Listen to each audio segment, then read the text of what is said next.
I have some questions for you, and I want you to feel free to, change course however is important to you.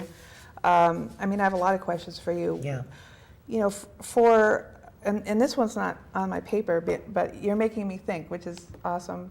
I think for most of us, even mentioning the word obesity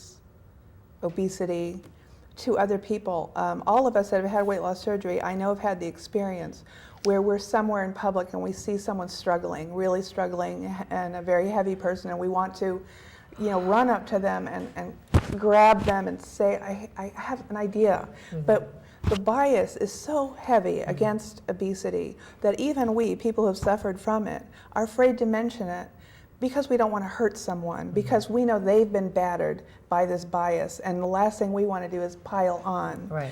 What is it like for you, as such a well-known weight loss surgery patient, when you see, people struggling? Do they come to you because you're so public about it and ask you, or have you ever brought that up with a stranger, or someone you've just met, through a circumstance? Mm-hmm. I have many times. One of the places that I really have this is a soft spot for me is when I travel, which is a lot on the airplanes, and there's somebody that's extremely overweight.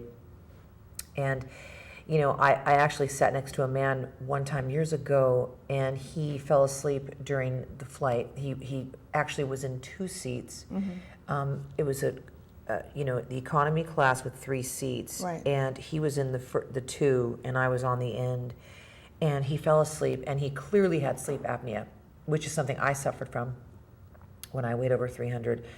And, this whole flight, I was thinking as he was sleeping, and I was watching him snore and choke, for his own breath, and stopping his breathing, mm-hmm.